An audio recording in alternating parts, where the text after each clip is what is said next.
Siku moja, asubuhi mvua ilinyesha kwa nguvu. Ilikuwa Jumatatu.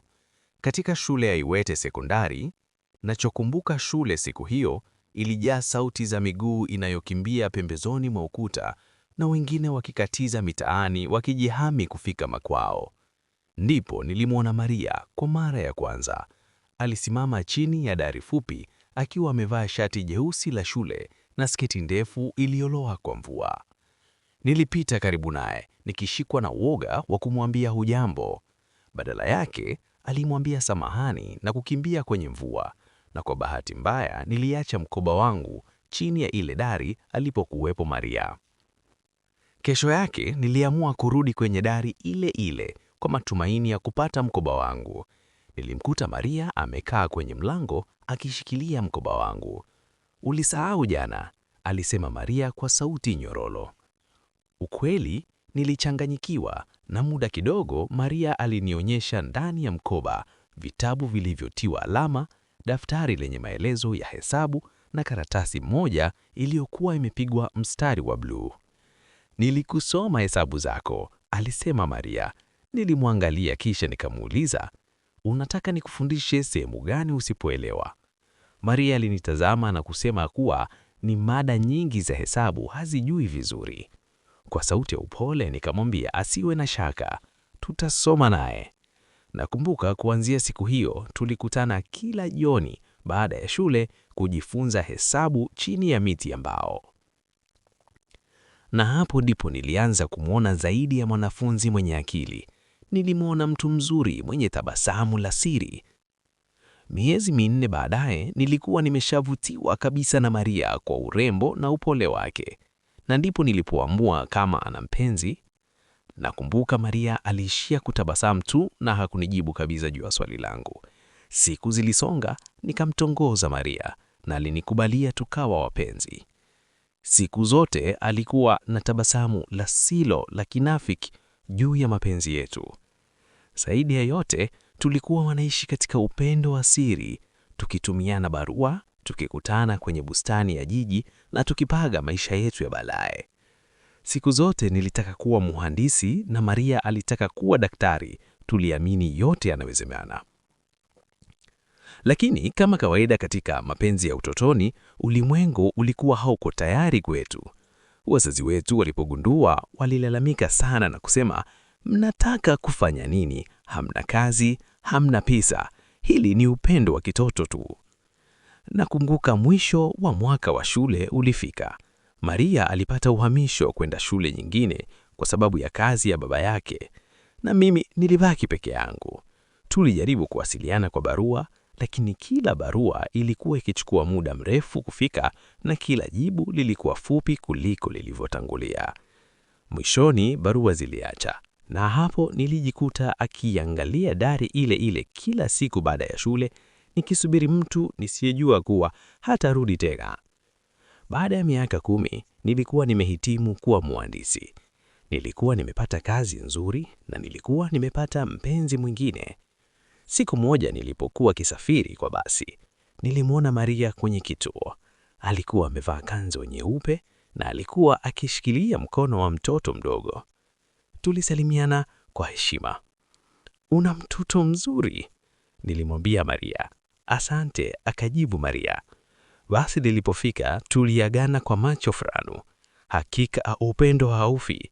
Muda wote baada ya kumwona Maria ili kusikia ndani yangu sauti ya mabamba ya mvua ile ya kwanza, yaliyobaki kama kumbukumbu ya upendo uliokuwa ulianguka na kumwacha na tabasamu la kutambua kwamba wakati mwingine mapenzi ya utotoni si kuhusu kudumu bali ni kuhusu kukufundisha kusoma na kuandika lugha ya moyo.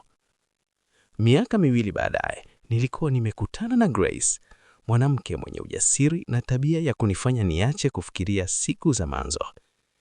Nilimwoa kwenye harusi ndogo ya familia na mara nyingine nilifikiria kama Maria nilimsahau kabisa. Lakini siku moja nilipokuwa nikisafisha nyumba, nikapata kisanduku cha mwanzo nilichokificha chini ya kitanda. Ndani yake kulikuwa na barua zote nilizopewa na Maria pamoja na picha zetu wawili tulipokuwa vijana. Machozi yalinimwagika kimya kimya. Na hapo ndipo nilipoamini sikuwa nimesahau kuhusu Maria, mwanamke wangu wa kwanza kumpenda kwa dhati. Siku ile Jumapili nilipokuwa nikiendesha gari langu, nilipita karibu na eneo la zamani la shule yetu ya Iwete.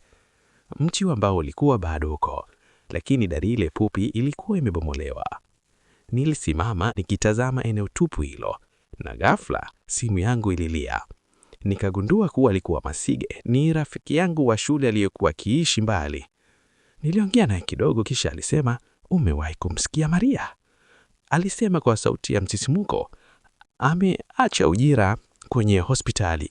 Ameanza shirika la kusaidia watoto wa kijijini kusoma na kuandika." Anaongea daima juu ya jinsi mabadiliko yalianza kwenye hesabu zake za shule. Tuliongea sana siku hiyo na kukumbushana mambo ya zamani, na baadaye tuliagana. Simu ilipokata, hofu na hamu zilinipanda. Nilianza kutafuta taarifa za Maria mtandaoni. Nilifanikiwa kuipata tovuti ya shirika lake na nilikuwa nikimsikiliza akizungumza katika mkutano mmoja. Sauti yake ilikuwa imeimarika, lakini bado kulikuwa na upole ule ule wa utotoni. Nilimtumia barua ya pepe nikimpa pongezi kwa kazi yake. Masaa machache baadaye nilipata ujumbe, "Asante David, sikusahau msaada wako. Sikusahau mvua ile." Nilifurahi sana na hapo tukapanga kukutana. Maria aliniambia nipange eneo na muda, kisha tukaagana. Tulirudiana kwenye magahawa moja. Maria alikuwa amekuja peke yake, akivaa vizuri kama kawaida yake. Kisha nikamwambia kuwa nilikuwa na wasiwasi kama ungekuja. Maria alitabasamu na kusema, "Nilijua utakuja."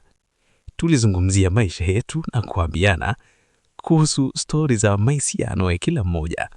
Maisha yanafanya mizunguko, lakini sio kila mzunguko unarudi kwenye nyanja ile ile, alisema Maria.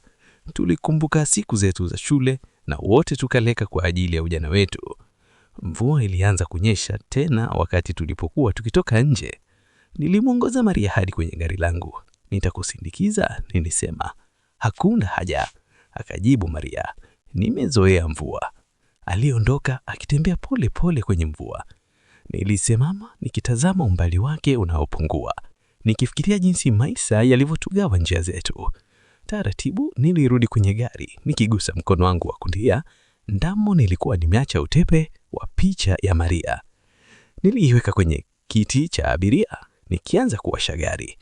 Mvua ilipiga magari yaliyokuwa yanapita, na mimi nilijua mwishoni kwamba upendo wa utotoni haufi, unabaki kama mvua inayonyesha kila msimu, ikikumbusha mizizi ya mahali tulipotoka na ikitupa nguvu ya kuendelea na safari yetu. Maudhui ya hadithi ni kwamba: 1. Upendo wa kwanza unaweza baki kama kumbukumbu tamu, si kizio. 2. Maisha yanaendelea na kila mtu ana njia yake. 3. Kukutana tena kunaweza kuwa njia ya kufunga, si kuanza upya. 4. Ujana na utepo wake ni sehemu ya kukua, si kitu cha kuepukana nacho. Hadithi imefunga kwa mwisho wenye maana. Mapenzi ya utotoni ni kama mafunzo ya kujua nini maana ya kupenda na kupoteza na jinsi ya kuendelea mbele.